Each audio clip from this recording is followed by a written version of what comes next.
Welcome, ladies and gentlemen, to my new video where we are going to be going over my top 5 tips that I think every single Tryndamere player needs to know. Now, my goal behind this video is to make you a better League of Legends player, as well as to give you a better understanding of the champion as a whole. Put a timestamp at every single point in my video. They are going to be at the top, as well as the scrolling bar in the bottom. It is going to be segmented with the different tips. So, I heavily value you guys' time. So, whenever you have already a good understanding of what I'm talking about, you can always just check for a timestamp that will help you get along to where you need to be. Next, if you want to contact me directly, you can hit me up in the comments down below, as well as I'm going to put a link to my Discord, as well as a link to my Twitch where I occasionally stream. Now, I'm a bit limited with this format, only doing 5 tips, so please make sure to add your own tips down below. I know there is a huge one-trick player population of Tryndamere, so I'd love to hear your guys' thoughts as well. So, with all that out of the way, let's jump into tip number 1. Okay, and getting into tip number 1 for Tryndamere, the most important thing that you guys really need to understand that I have to impart on you in this video is understanding cooldown windows and different changes in powers in different parts of the trade.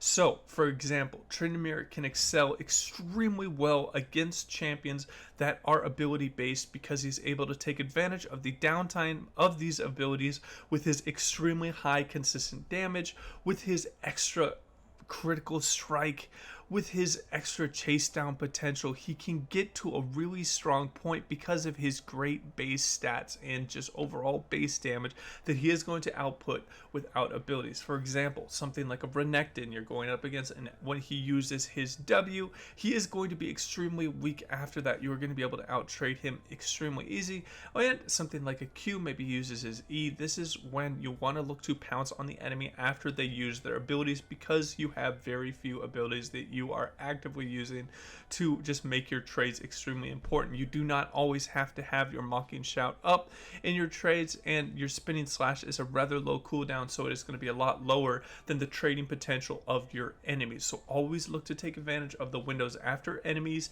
use their abilities, particularly when they use them on minion waves and they're just trying to maybe push out the wave a bit. This is when you can really pounce, because you aren't going to be in a HP differential that might be caused by them throwing out your abilities or their abilities and poking you out. So that will wrap up tip number 1. Again, always look to take advantage of the cooldown windows when playing Tryndamere. Alright, and jumping into tip number 2 with Tryndamere, you are most likely going to spend the large majority of the game split pushing, and how you want to look to take advantage of this, snowball, and affect other parts of the map without actually having to go there yourself is understanding how you can exert pressure from your lane. First of all, the most easiest thing that you can look to do is by just diving an enemy when it is available, killing them, and then backing out, taking full advantage of how your ultimate will keep you alive in different tower dive scenarios. Second, if you are unable to dive them, or if maybe they're not worth too much gold because you've been killing them a lot, it is going to be huge to look to take enemy resources, look to get deep wards, and look to challenge the enemy jungler. This is going to be extremely important, because if you affect the enemy jungler, you're able to affect the rest of the map without leaving your side lane. This is the really big trick that people need to understand when they are looking to split push. How this works is you want to have a wave crashing in to the enemy tower, so your enemy has to choose between losing a shitload of gold through minions and possibly helping out their jungler, but then that puts them at the risk of you just eating away and then blast coning and popping over and getting away. So there are a bunch of ways that you can look to really affect the map. Obviously, when you are invading in the earlier game, you are going to have a really good you should always have a level advantage over the enemy jungler, just because you have more access to resources being a solo laner and its experience.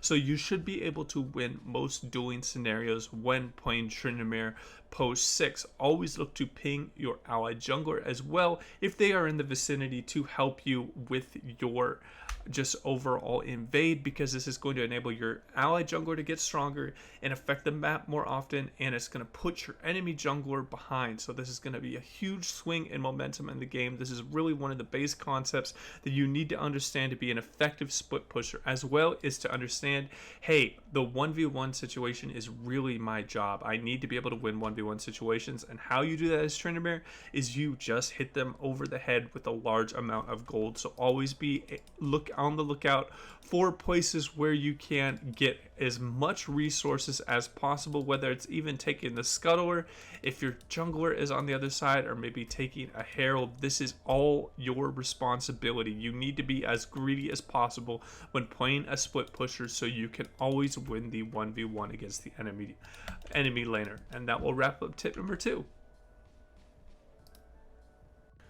Alright, and doing a couple of small quick tips with Tryndamere for the level 3 is it is extremely easy to check bushes whenever you have a tether-like ability like Mocking Shout or Morgana's R that is going to let you know when there is an enemy in range. So going right here, you can tell that the enemy is in that bush even without vision, because you are able to use your Mocking Shout. Again, you have to get used to the range so you have a pretty good understanding of where you are checking in the bush. And then another small thing that you can look to take advantage of with Tryndamere is it is always going to be safer for him to be on the south side of the map, because he can very easily E over the wall, whereas opposed to being on this side, he is unable to E over the wall, and this is going to be a little bit harder for the or it's going to be a bit easier for the enemy team to chase you down a bit. So always have a good understanding of your ability to get away in different situations, and being near skinny walls that you are just able to pop over extremely easy with your E is just going to help you with your overall mobility and your ability to get away, as well as chase down enemies in different situations. So always have a good understanding of where you can E over and then where you cannot E over on the map. And that will wrap up tip number 3. Alright, and getting into tip number 4 with Tryndamere. This is a very basic split pushing concept, but for whatever reason, people extremely in lower elos, they struggle with this concept extremely commonly, and that is your ability to split push in different circumstances is going to be heavily reliant on your allied team and their positioning. And this is particularly prevalent when you have very minimal vision and you do not know where the bulk of the enemy team is. So in an ideal situation for when you are looking to split push and take down a tower is you have allies out on the map. You would not want to look to take a enemy tower and look to split push even further down the map when you have 3 or 4 allies in base that aren't able to take advantage of the enemy team collapsing on you. So always look at your ally in with their positions. Are they near a dragon? Is there a herald up? Is there a bunch of objectives that they take? Are there a couple different buffs they can take? Is there a tower dive they can do on the enemy if you get collapsed on by several enemies? This is going to really start opening your eyes if you're pretty poor with game knowledge and overall macro play. Playing a split pusher can be beneficial because you start looking for these different avenues. Now this is going to be the exact same when you are playing a split pusher and your allies are getting collapsed on. Say you see 2 or 3 people collapsing on your mid lane. This is exactly when you want to look to go over and take the enemy towers and do as much damage as to the objectives and create as much pressure as possible. The general concept is wherever the enemy is putting pressure, you want to attack a different side of the map and put more pressure there, taking more objectives while your allies turtle a bit. Now, the reason why I think Tryndamere is really great in low elos because you can hard carry games just by an overall split push and having a decent understanding of this. How you can get a little bit better at split pushing, first is just understanding this overall concept, as well as getting extremely good at warding, always making sure that you have a control ward and warding really common areas and how they would look to really collapse on you, so you can foresee them coming to your lane, back off, and allow your allies with the numbers advantage.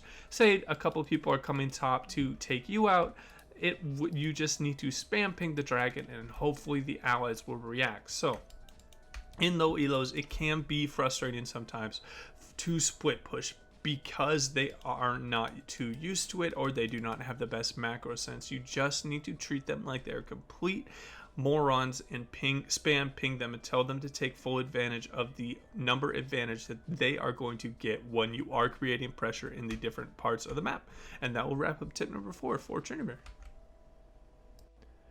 All right, and jumping into tip number 5, we are going to be covering 3 smaller concepts and a little bit more basic. The first one I wanted to cover is going to be just the very basic auto attack cancel that you can look to pull off with your E. You do not have to wait for the entire auto attack animation to go through before doing your spinning slash input, and this is going to just overall help you with getting out as much damage in the smallest amount of window as possible. So you just need to have your auto attack animation go through to the point where the damage is getting input, and then you are going to E out. The second thing, when you are doing trades, particularly in the early game when maybe you haven't scaled up too much and you're not too strong, you can always look to do the auto attack cancel backwards. That is going to get off a lot of damage. If you didn't know, you do not have to have the arrow facing towards the enemy to hit them with it. As you see there, the E slashing damage went through. As long as you are within a relatively close range, it is still going to hit them, as is a relatively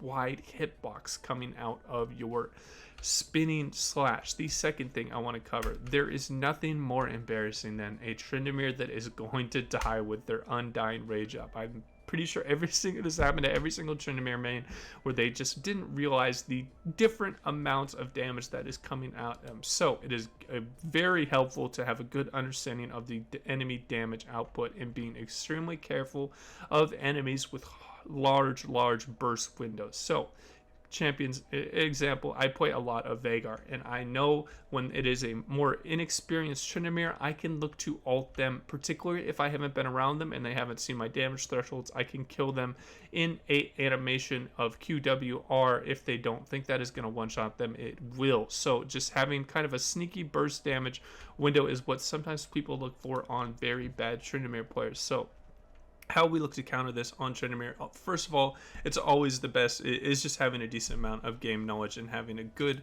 understanding of how much damage is going to be caused in different levels, and this just comes with playing the game more, so play as many ranked games as possible. So when you are playing Tryndamere and you're looking to use your Undying Rage, that 0.5 seconds more of overall life that you're going to have by holding on to your R until the last possible moment, just hitting it at that 1 or 2% HP and then just getting a very long ult duration is really good. It is going to be the optimal way to play it. But if you're a little bit newer to the game, you don't know the exact damage thresholds, just throwing out your R relatively in a close, when you're seeing the R or the Q or the W in the animation from something like a Veigar and you're not 100% sure on if it's going to kill you or not, it's always better to be safe than sorry, because you are going to get spam pinged by your allies. I've seen this in so many of my games where the Tryndamere dies with this R up, 3 or 4, maybe the whole team is just starting to ping your R, like, why are you dying with your ultimate up? So always make sure that you take full advantage of it, because you have 5 full seconds. It's better to maybe overlap the Undying Rage maybe a second or two than just giving up a death and being extremely greedy with your ultimate. All right, and the third and final thing that you want to understand when playing Tryndamere is you have a very high base regen that you can look to take advantage of when you are playing Tryndamere, because he has an extremely high base HP as well as this high regen as well as a very strong bloodlust. You are able to take quite a few trades in the early game and then just come back and just regen the life. Very similar to Garen's trading patterns, he's able to take a decent amount of damage in early trades and then sustain it back up and continue fighting. This means that you do not always have to be taking the most amazing trades when playing Tryndamere in the early game. You want to look at it as you're taking full advantage of his decent health regen, his decent sustain that he's getting off of his Q, and his decent size HP bar. If you didn't know, I think he has like 50 or 60 more base HP than a supposed tank in Poppy. So take full advantage of this with taking those suboptimal trades that are going to start turning the battle and just doing a war of attrition against the enemy laner is going to be quite beneficial. That will wrap up tip number 5, guys, and that will wrap up my video as a whole. Again, if you have any questions for me, you can hit me up in the comments down below. And as always, guys, take it easy.